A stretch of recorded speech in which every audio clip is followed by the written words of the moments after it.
Doctor صاحب آپ بھی کوشش کریں، ہم بھی کوشش کرتے ہیں کہ سی او کے ساتھ رابطہ ہو جائے، ٹھیک ہے؟ رابطہ کرنے کے بعد ہم اس پہ زور دیتے ہیں کہ آپ نے تو بولا تھا نا، ان کے ویڈیو ثبوت سارے موجود ہیں، آپ نے بولا تھا کہ پاکستانی گورنمنٹ سے کچھ بھی ہو جائے میں پھر بھی لوگوں کو 5 سے 7 لوگوں کو ڈیلیور کر سکتا ہوں۔ تو آپ نے جب یہ بات کہی تو اٹس مینس کہ آپ کے پاس پیسہ ہے۔ تو ابھی گورنمنٹ کی طرف سے ایشو آیا، ہم نے ویٹ کیا، نہیں ہوا، تو پھر آپ ذمہ دار ہیں، آپ نے ہمیں ڈیلیور کرنا ہے، ہم نے ان باتوں پہ ٹرسٹ کیا ہے اور آپ نے یہ ٹرسٹ توڑا۔ جب توڑا تو ہمارا قصور تو نہیں ہے، آپ کا ہی قصور ہے، ٹھیک ہے؟ تو آپ نے دوسری بات یہ کی کہ آپ لوگوں کو گارنٹیاں دیں، ان کو 4-5% دے اور پھر جو ایکسٹرا 2-3% ہے وہ آپ خود رکھ لیں۔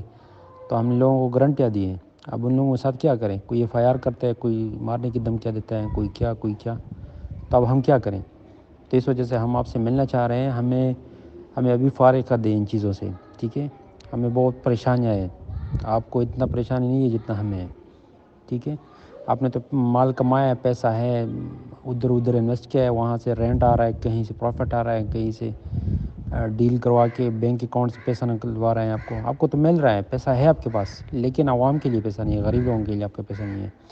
تو اس وجہ سے یہ کوشش کرتے ہیں کہ ان کے ساتھ کچھ کسی طریقے سے میٹنگ کروائیں اور یہ ساری چیزیں ان کے ساتھ کلیئر کٹ بتا دیں کہ آپ نے دینا ہے نہیں دینا ہے۔ تو اگر آپ نے دینا ہے تو ابھی سے ہمیں دے دیں، پوسٹ ڈیٹڈ چیکس دے دیں، اسٹامپ پیپر ہمارے ساتھ لکھوا دیں کہ آپ کی اکاؤنٹ، آپ کی جو پیسے وہاں پہ پڑا ہے وہاں سے ہمیں ریکوری ملے گا، ٹھیک ہے؟ اگر نہیں کر سکتے تو پھر ہم اداروں میں جائیں گے، وہاں پہ اپلیکیشن دائر کریں گے، میرے پاس ایک ثبوت موجود ہے، بینک ڈپازٹ سلپس وغیرہ، یہ ساری چیزیں ہمارے پاس اویلیبل ہے، لیکن ہم پھر بھی نہیں جاتے۔ ہمارا آپ کے اوپر ٹرسٹ تھا، لیکن ابھی جو آپ کی جو چال چلاکیاں نظر آ رہی ہیں نا، اس سے لگتا ہے کہ آپ نے دینا نہیں ہے، آپ نے مزید عوام کو لوٹنا ہے، پھر وہاں سے آپ نے ریکور کرنا ہے لوگوں کو، تو یہ نہیں چلے گا یہ گیم، ٹھیک ہے؟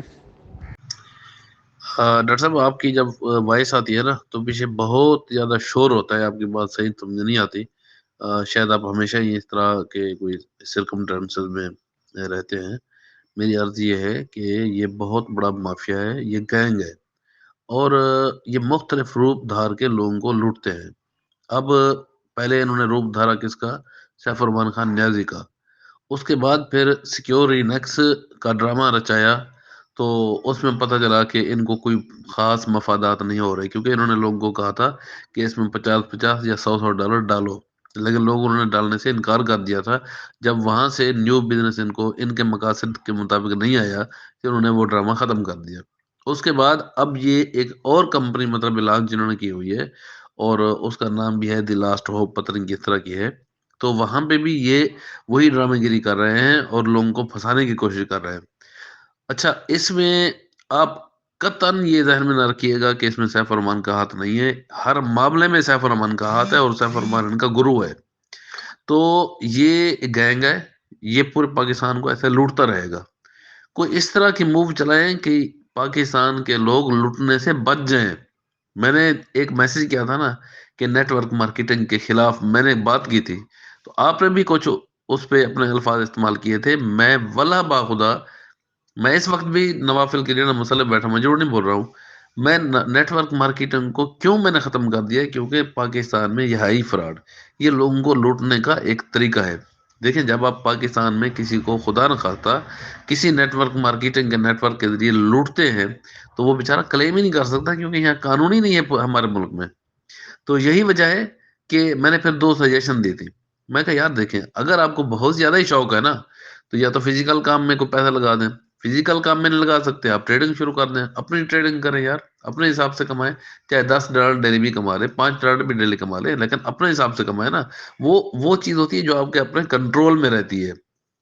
تو الحمدللہ میں نے خود بھی ٹریڈنگ لرن کی ہے، باقاعدہ سیکھی ہے، استاد سے، کوچز سے، باقاعدہ جس طرح سے باضابطہ طور پہ تعلیم حاصل کرتے ہیں، تو میں نے خود سیکھی ہے، اور اس نتیجے پہ پہنچا ہوں کہ یار کیا ضرورت ہے کسی کو ذلیل کرنے کی۔ اور پھر کیا ہوتا ہے ڈاکٹر صاحب کہ ہماری شخصیت خراب ہو جاتی ہے رشتہ داروں میں، دوستوں میں، قریب ہمسایوں میں، کہ یار یہ بندہ پیسے مانگتا ہے، کتنی بری بات ہے۔ اور اس کے بعد پھر پیسہ لے بھی لیتے ہیں، اور بیچاروں کو پھر کوئی ریٹرن نہیں ہوتا اس کا۔ تو یہ پورے کا پورا گینگ ہے، مافیا ہے۔ اس اگر بات کر سکتے ہیں، ہم میڈیا ریلیٹڈ بندے ہیں، آپ اس گینگ کے خلاف بات کریں تاکہ پاکستان سے ان کا کلا کماؤ، کیونکہ یہاں جب تک قانون نہیں بنتا نا وہ تب تک یہ قانون کے گرفت میں نہیں آ سکتے. اب میں آپ کو بتاؤں کہ جتنے دبئی بیسڈ کمپنیاں ہیں اور پھر وہاں پہ موجود مطلب ہے وہاں پہ وہ کام بھی کر رہی ہیں. دبئی کی گورنمنٹ اجازت دیتی ہے لیکن دبئی کی گورنمنٹ ان کو پابند کرتی ہے کہ وہ کسی سے لین دین میں ہیرا پھیری نہیں کر سکتے. یہ پھر کیا کرتے ہیں، یہ میرا میسج تھوڑا لمبا ہے، اس کو ذرا سن لیجئے گا. یہ اس لیے ہیرا پھیری کرتے ہیں وہاں دبئی میں بیٹھ کے کہ دبئی کے لوگوں سے تو ہیرا پھیرا نہیں ہوتی لیکن وہیں بیٹھ کے پاکستان کے لوگوں کو لوٹتے ہیں. اب پاکستان کے لوگوں کو جب یہ لوٹیں گے وہیں دبئی میں بیٹھ کے تو پاکستان کا بندہ دبئی میں تو کلیم نہیں کر سکتا، لہذا وہ رقم بھی گئی ختم، وہ بھی ہضم. یہی لوگ جب دبئی میں کسی سے پیسہ لے کے بیٹھے ہوتے ہیں تو بھائی جان وہاں ایک ایک روپے کا اس کو حساب دیتے ہیں یہ. تو اس لیے یہ ساری چیزوں کو سمجھیں اور سمجھنے کے بعد اگر بے نقاب کرنا ہے تو ان کو بے نقاب کریں. جی محترم قبلہ طفیل بھائی، میں آپ کی ایک ایک بات نہیں، ایک ایک حرف کو 100% انڈور کرتا ہوں اور ایگری کرتا ہوں. یہ نہ صرف مافیا ہے بلکہ بلیک مینوں کا ٹولہ ہے. انہوں نے باقاعدہ ویب ٹاک ٹیکنالوجی کے تھرو ہائر کیا ہوا ہے، ٹھیک ہے نا. باقاعدہ انہوں نے پاکستان میں بھی آئی ٹی کے لوگوں کو رکھا ہوا ہے اور دبئی میں بھی. ان کا کام یہی ہے کہ جو بھی ان کے خلاف آواز بلند کرتا ہے یا ان کو ڈنڈا دیتا ہے، دلواتا ہے اداروں سے یا کہیں سے بھی نا، کیسے بھی، تو وہ اس کو بدنام کرنے کے لیے، اس کی داغ کشی کرنے کے لیے، اس کے ان چیزوں کی نا اس طرح کے کیمپین چلاتے ہیں. تو بہرحال مجھے اس سے کوئی فرق نہیں پڑتا، جو کہ ظاہری بات ہے جس رب نے مجھے پیدا کیا ہے، جس نے مجھے عزت سے نوازا ہے، وہی میرا رازق بھی ہے، وہی میری متعز منتشا ظلم منتشا، ٹھیک ہے نا.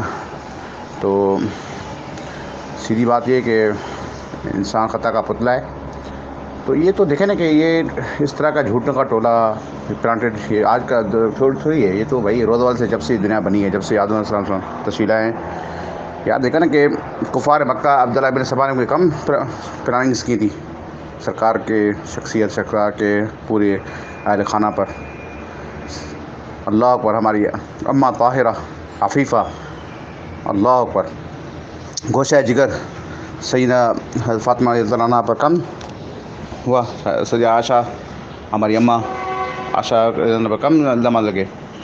سنور کی 18 آیات نظر ہوئی. ہم تو اس کے خاک کے برابر نہیں ہیں. بہرحال سر اب ظاہر ہے کہ کچھ چیزیں ایسی ہوتی ہیں، کچھ انسان کا لیول ہوتا ہے جہاں وہ رسپانڈ بھی کرتا ہے. اب اس گندگی کا بندہ کیا رسپانس کرے سر؟ میرا دل مطمئن ہے اور میں الحمدللہ میں بہت ہی میں کیا میرے علامہ صاحب جیسے عظیم شخصیت، وہ اتنے نفیس انسان ہیں، اتنے تقویٰ اور وقت ولی ہیں، اس کو نہیں بخش رہے وہ، ٹھیک ہے نا. تو سر یہ پورا جو نا یہ خدا کا عذاب ہے ان پر. خدا ناراض ہے ان لوگوں کو، اور بس خدا ہم سے بھی ناراض ہوا ہے کہ ہم نے ان کا ساتھ دیا، ان پر ان کی دعائیں کی اور ان کو اپنا کروڑوں پہ پیسے حوالے کیا. 116 ارب ہے سر. غریب یتیم مسکین آپ لوں گا ہمارا. اب مجھے بتائیں 116 ارب میں سے آدھا جو ہے انہوں نے اپنی عیاشیوں پہ، اپنی رنگینوں میں، ٹھیک ہے نا، اپنی اسی طرح یہ پلانٹڈ، اسی طرح جنن ڈیپ فیک ویڈیوز، آئیڈیوز، ٹھیک ہے نا، فوٹو شاپ بنا کر، ٹھیک ہے نا، اپنے لوگوں کو بیوقوف بناتے ہیں اور ان کے لیے مہم چلاتے ہیں. باقاعدہ انہوں نے پورا مطلب کہ آئی ٹی کے جو لوگ باقاعدہ انہیں اسی کام کے رکھے ہوئے ہیں. اسی طرح یوٹیوبروں کو جو نا ڈال دیتے ہیں. یہ پورا سر مافیا ظاہر ہے کہ پھر تو کہنے کا مقصد یہ ہے کہ سر ہر چیز کا جواب ہوتا ہے لیکن جہالت کا کوئی جواب نہیں ہوتا. تو اس لیے اللہ نے فرمایا وَإِذَا خَاطَبَهُمُ الْجَاهِلُونَ قَالُوا سَلَامًا. سمجھ گئے ہوں گے.